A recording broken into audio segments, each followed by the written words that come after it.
Good morning, everyone. Welcome to AI in 15, where we get something done every weekday with AI. You can do a little bit every day. By Christmas, it's going to be like we've done a whole day of a course. We're going to be up to speed and kickstart the new year. I am your host, Matthew Kershaw. I have 20 years in content media and marketing and 6 years in AI, mostly at DID, a AI video startup where I was head of commercial strategy. And now I help businesses build modern production and marketing engines, which can be helping their team get to use and get to grips with AI practically and safely, structure messy workflows, and of course, build a roadmap towards quality, speed, and reduced cost. Enough about me. Today we're going to be talking about pitch prep. And actually, I've called it this because I know a lot of people express an interest in that. But actually, it's a bit broader than that. I would say this is just anything where you're gathering insights ahead of a client meeting about something new, a new product, a new client, whatever it might be, and you need to get up to speed. This is the thing that's going to help you with that. So some of you may remember the now legendary imaginary brief from last week with Tesco, where we came up with the idea of Tesco's finest bath crisps. And I was thinking, well, let's look at that brief again. And the challenge here was, create a premium treat for women who are having some me time, with Tesco Finest and try and create a new product for that. So I was like, okay, let's take that brief. Maybe not the output, but let's take the brief. We've just been picked to pitch to Tesco. Like it's a big deal, right? We're all very excited about it. This is the big one. And the first thing you're going to think of is like, oh my God, there is so much to do because I've got to get up to speed on the brand and the business and the snacking business. I've got to understand this audience that they're talking to. I've got to understand what other people are doing in that space, both from a kind of business point of view, but also creatively. What are the tropes of this area that we need to either play into or maybe even avoid, zag away from? What are people talking about online? Blah blah blah. And the most kind of one of the most important ones, like what's the relationship? What are these people we're pitching to? Who are they? And what should I be saying to them? So there's a lot to do. And actually, in terms of AI, there are a ton of tools out there. There are, how many's here, like 40 or something, and this is sort of just skimming the top. The Martech stack is sort of grows bigger and bigger every year, and certainly when it comes to AI, AI plays into all of this now. Now you can get a link in the replays. You'll get a link to a full list of all these tools and what they all do. But first of all, I don't have time to do that in 15 minutes, so let's not. But second of all, it's like you're now paying like, money to 30, 40 tools. It's going to be very expensive. And it might not get you that much further than just, finding another way around it. So we don't have time for that today. Who are you going to call? Well, of course, it's our good old friend ChatGPT Agent. And if you recall, ChatGPT Agent can navigate through sites and click through pages. It can obviously extract, compare, and summarize data. It does that all the time. It can even do that kind of gathering, live information. So it's not just old stuff that's been trained on in the past. It's live and new information.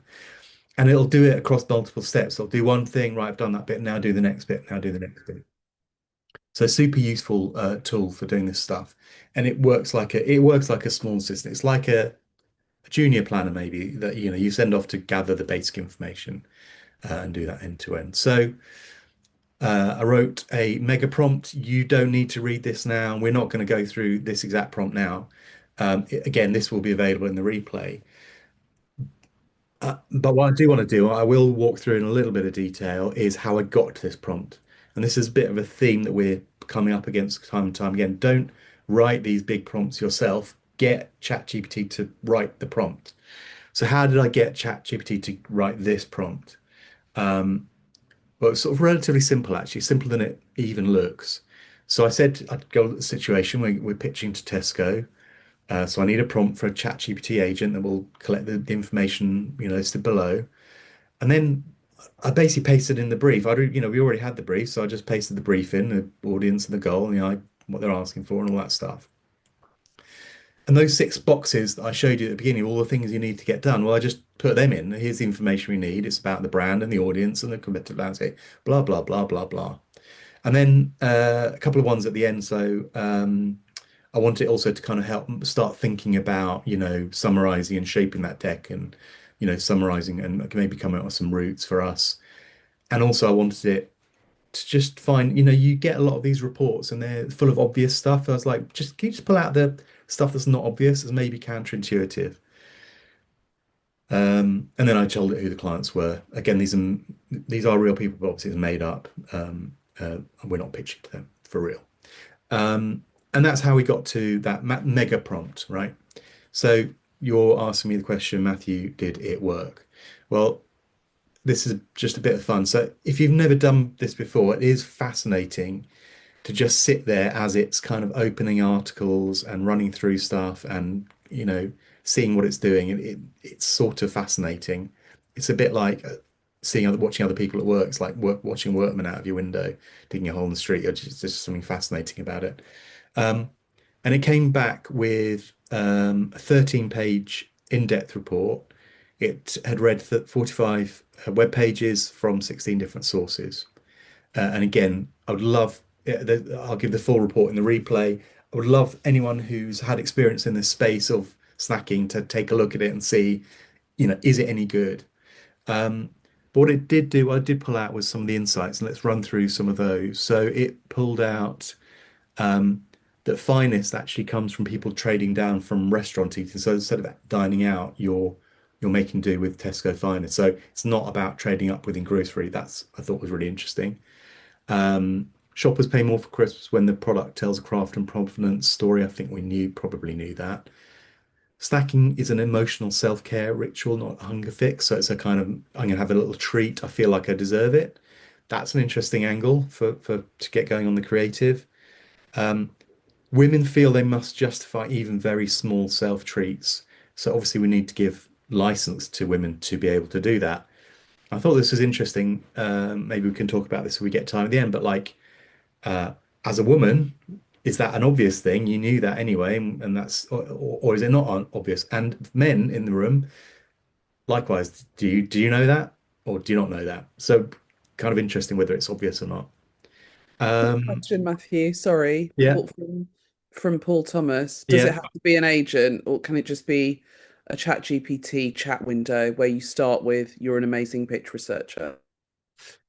yeah. So this does have to be an agent because it's going out and doing searching the web and find. But it's just that little you click a little button on the Chat GPT window. There's a little button. It's got a I should have shown it really. It's got a little pen kind of on a screen. Um, yeah. Apparently we have personas. So it's not that one person type of person snacks in a particular kind of way. We switch personas throughout the day and to our snacking. Um, this I think is from Tyrrell's Premium Crystalline on Human Eccentricity. Um, Tesco's most premium work is around emotional storytelling, not foodie close-ups, and they're not M&S, so that's good intel. Um, they've got to sit on this weird tension between being a value brand but kind of having this quite luxury premium line. That could be an interesting tension to explore. Um, yeah, crisps have become a luxury accessory on social platform thanks to TikTok high-low trends. So this is, if you don't know about this, this is people like getting caviar but serving it on chicken nuggets. So this kind of weird. Again, that could we tap into that? Snack boards and girl dinner make crisps behave like part of a meal rather than nibble. So I asked my daughter about this because this girl dinner thing is, pulling together a meal out of like a few different things and making it dinner. And she was like, "Oh, that's really old." I'm like, "Oh, how old is it?" You're like, "Oh, at least 9 months." So you might want to not want to play into it directly, but it might. I think it's maybe still part of the culture. Retro crisps are surging, and then there's an insight here which is actually to do with the client. So one of our clients is really into generating like data. So can we think about generating data through the product, through QR codes or in-store screens? And also, one of the other people we're pitching to often talks about focusing on small moments, not big campaigns. So you might want to think about that in terms of how we land. So I've now briefed you, as if you're my kind of team, and to how to do this based on this really about an hour's worth of work. Um, and what I would say is, I don't think this is a replacement for having a good planner or strategist. I don't think it does replace that. What it does do is get you really quickly off to the races. I think it gets you past that. To get this back normally from someone might have taken 2 or 3 days.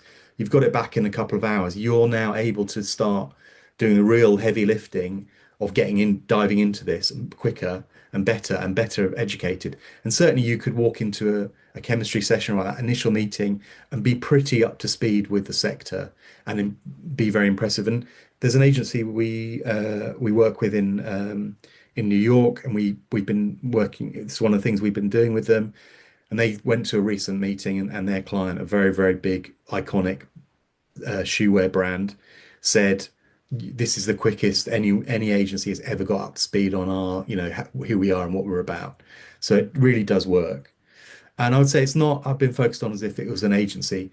It's not just an agency thing. I think, if you're a strategist, obviously you're trying to work out where you're going to win. If you're creative, you're thinking you can do these kind of things for any brief and to kind of work out where, the ideas that are going to work. But even if you're in the product space or, you're in an innovation department, make better offerings. If you're in the PR team, you'll have smarter messaging. If you're operations, you can use this to align teams and make sure everyone's singing from the same hymn book, the Christmas hymn book. But also many of you are consultants and freelancers, and this is a way to get fluent and really know what your potentially a new client or a new brief is about very, very quickly. It makes you look really smart. So this is a great tool, I think, for all of us. Not forgetting, by the way, sessions 1 and sessions 3, which were creating an ideas council and checking content aligns with brand guidelines. These are also tools that will help you in that initial meeting with a client. So that's that.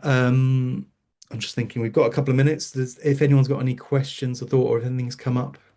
Quick question, Matthew. Could you show us that what it looks like in ChatGPT, the little pen thing that you were talking about? Oh Does that yeah, look sure. Good idea. Can you see this page? Yeah. So down here, there's a little button with a kind of cursor on it. It goes blue, and when you click it, it goes agent. That's the one. That will get it to do this. But I think you do have to be on the kind of paid version. I don't think it does it in free. So that's how you get an agent, a ChatGPT agent within ChatGPT. Tomorrow we're going to be looking at something a tiny bit more technical, called JSON prompting.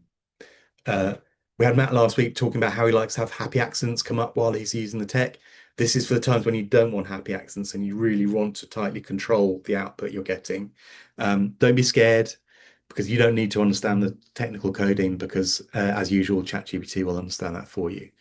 So that's tomorrow. See you tomorrow. Don't forget, tell your friends. Wolf.co, that's wolf with two O's. Wolf.co/sign up. Or, of course, you can use this QR code. Love to see you all. It's 8:45. Get on with your lives. See you tomorrow.